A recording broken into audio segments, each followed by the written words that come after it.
بسم الله الرحمن الرحيم نون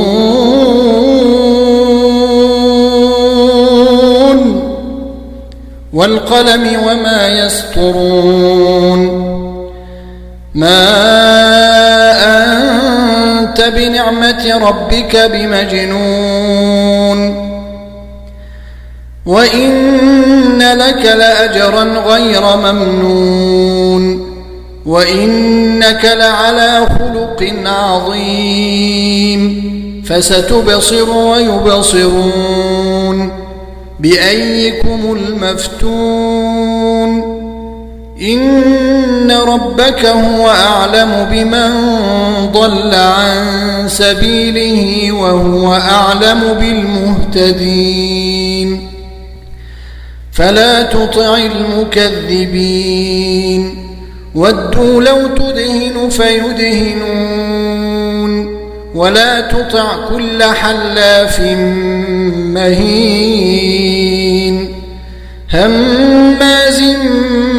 مشاء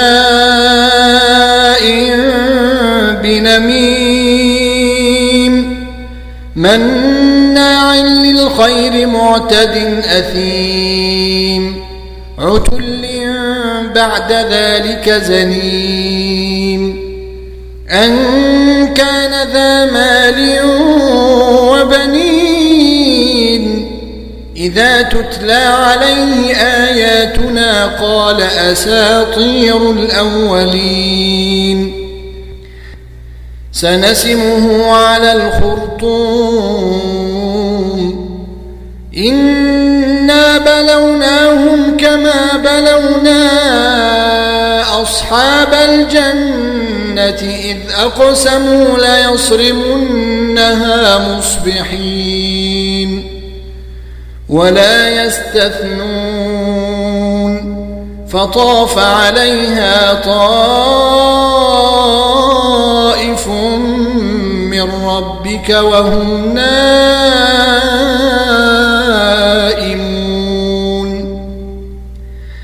فأصبحت كالصريم فتنادوا مصبحين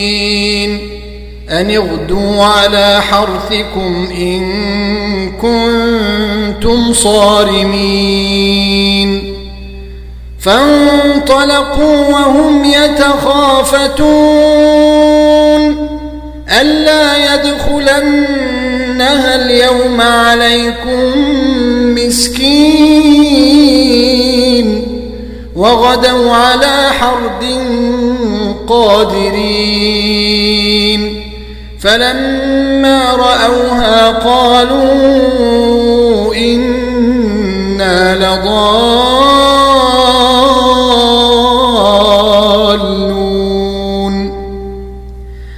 بل نحن محرومون قال أوسطهم ألم أقل لكم لولا تسبحون قالوا سبحان ربنا إنا كنا ظالمين فأقبل بعضهم على بعض يتلاومون قالوا يا ويلنا إنا كنا طاغين عسى ربنا أن يبدلنا خيرا منها إنا إلى ربنا راغبون كذلك العذاب ولعذاب الآخرة أكبر لو كانوا يعلمون إن للمتقين عند ربهم جنات النعيم أفنجعل المسلمين كالمجرمين ما لكم كيف تحكمون أم لكم كتاب فيه تدرسون إن لكم فيه لما تخيرون أم لكم أيمان علينا بالغة إلى يوم القيامة إن لكم لما تحكمون سلهم أيهم بذلك زعيم أم لهم شركاء فليأتوا بشركائهم إن كانوا صادقين يوم يكشف عن ساق ويدعون إلى السجود فلا يستطيعون خاشعة أبصارهم ترهقهم ذلة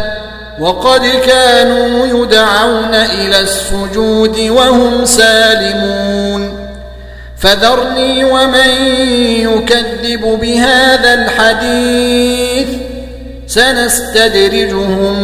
من حيث لا يعلمون وأملي لهم إن كيدي متين أم تسألهم أجرا فهم من مغرم مثقلون أم عندهم الغيب فهم يكتبون فاصبر لحكم ربك ولا تكن كصاحب الحوت إذ نادى وهو مكظوم لولا أن تداركه نعمة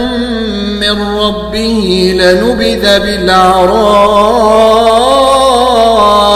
وهو مذموم فاجتباه ربه فجعله من الصالحين وإن يكاد الذين كفروا ليزلقونك بأبصارهم لما سمعوا الذكر ويقولون إنه لمجنون وما هو إلا ذكر للعالمين